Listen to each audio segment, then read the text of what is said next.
ओम शांति। याद का बल, याद की शक्ति, याद से ताकत आत्मा को मिलती है। पर आत्मा किस अवस्था में होनी चाहिए तब याद का बल जमा होता है?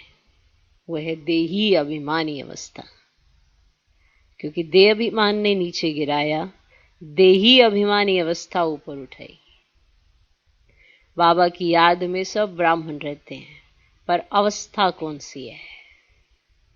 क्या देह अभिमान के साथ बाप की याद में बैठे हैं या देही अभिमानी हो बाप की याद में बैठे हैं? अब हम सब सोचने में पड़ जाएंगे कि बाप की याद में बैठे हैं, देह अभिमान में बैठे हैं या देही अभिमान में बैठे, कैसे पता चले? आपकी अवस्था आपको बताती है। देह अभिमान में किया हुआ चिंतन आपको भारी करता है, तो याद की यात्रा भी आपको हल्का नहीं करेगी। बैठेंगे जरूर, लेकिन जैसे बैठे थे वैसे ही उठेंगे। कुछ शक्ति सी नहीं मिली या कुछ ताकत सी नहीं आई।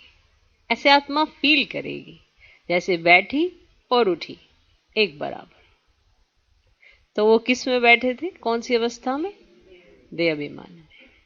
जब आत्मा ये रियलाइज करके बैठती है कि मैं कौन, मेरा बाप कौन, और इस वर्ल्ड ड्रामा के अंदर मेरा पार्ट क्या, और मुझे अब कौन सी अवस्था में होना चाहिए, जब ऐसा सोच के आत्मा याद की यात्रा में बैठती है तो उसको ताकत मिलती है, शक्ति की अनुभूति होती है, बल मिलता है।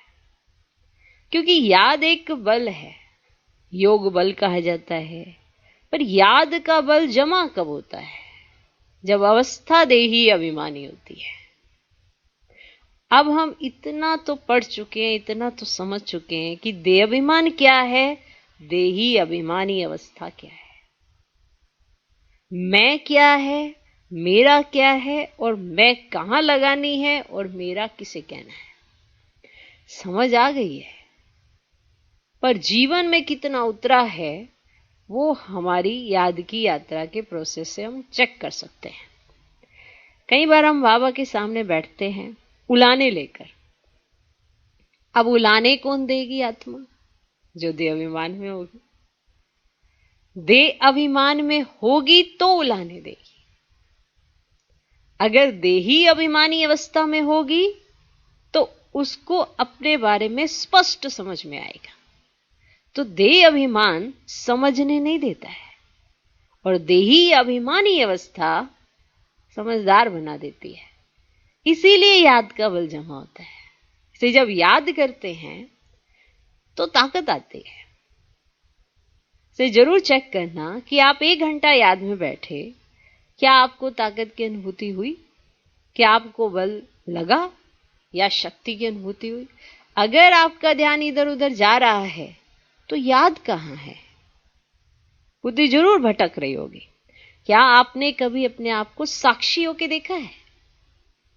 हम दूसरों के पार्ट में कह देते हैं हमें साक्षी होके देखना है, अपने पार्ट को साक्षी होके देखना, खुद की मन बुद्धि को साक्षी होके देखना कि क्या ये अगर 15 मिनट के लिए याद की यात्रा में बैठी है तो इस समय मन बुद्धि कहां ट्रेवल कर रहे हैं, या उनका चिंतन कैसा है।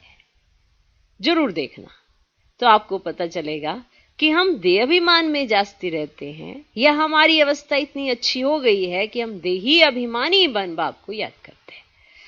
बाबा के महावाक्यों में इतनी ताकत है, अगर उन्हें प्रैक्टिकल जीवन में लाए तो खुद भी शक्तिशाली बन जाए। क्योंकि ऑलमाइटी अथॉरिटी ने कहा है, ये परमात्मा महावाक्य हैं, सिद्ध होने ही है। पर कौन सी आत्मा इसे अपने जीवन में लाकर सिद्ध करती है? इस पुरुषार्थ में हम सब नंबरवार हैं। हम सबके सामने पुरुषार्थ क्या है? देह अभिमान को खत्म करना, और कोई पुरुषार्थ नहीं है। और ये देह अभिमान द्वापर से इतना साथ चलता आया है कि 63 जन्म इसने हमें ग्रसित किया है। तो इतना पक्का हो गया है कि अपने आप में ही पता नहीं चलता कि हम देह अभिमान में हैं या देही अभिमानी अवस्था हमारी आ रही है। और देह अभिमान सर चढ़ के बोलता है, सही दिशा की तरफ सोचने नहीं देता, क्योंकि याद का बल नहीं है। कोई भी चीज है जब तक उसमें ताकत नहीं है, जैसे मशीनरीज हैं, उसकी भी सर्विस की जाती है ताकि वो अच्छा चलती रहे, उसकी सर्विस की जाती है। माना उसको फिर से वापस से चार्ज किया जाता है। क्यों? मशीनरी को भी सर्विस पे दिया जाता है, तो अपनी सर्विस हम क्या करते हैं? खुद की मन बुद्धि को कैसे साक्षी होके देखोगे कि देह अभिमान कितना है? क्योंकि अगर देही अभिमानी अवस्था है तो याद से आपको बल की अनुभूति होती होगी और आपका इंटरेस्ट बैठ जाएगा कि आप अगर कहीं परेशान भी होंगे तो नेचुरल आप याद की यात्रा में बैठेंगे और आपको ताकत की अनुभूति होगी। अब जहां से भी ताकत मिलती है, बल मिलता है, तो व्यक्ति वहीं जाता है ना।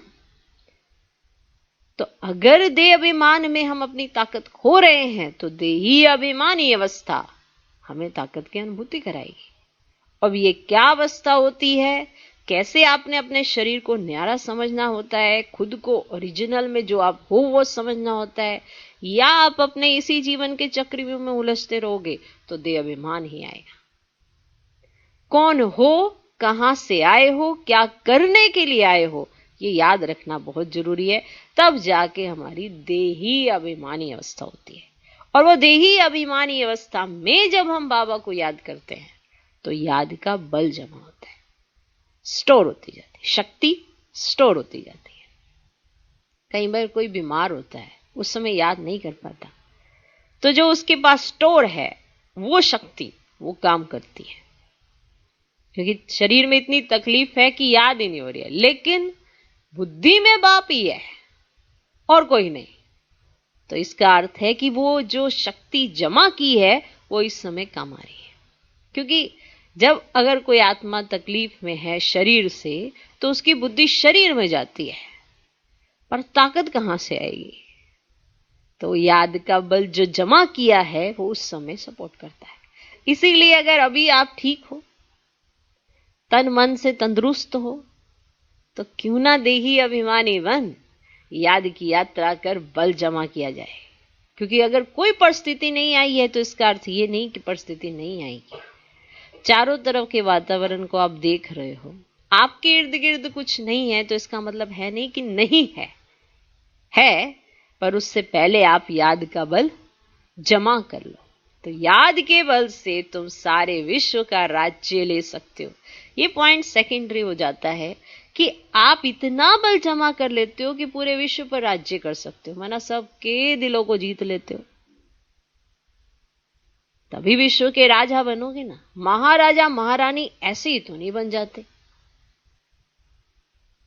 तो विश्व के महाराजा महारानी बनने के लिए याद का बल बहुत जरूरी है, और याद के बल के लिए देही अभिमानी अवस्था बहुत जरूरी है।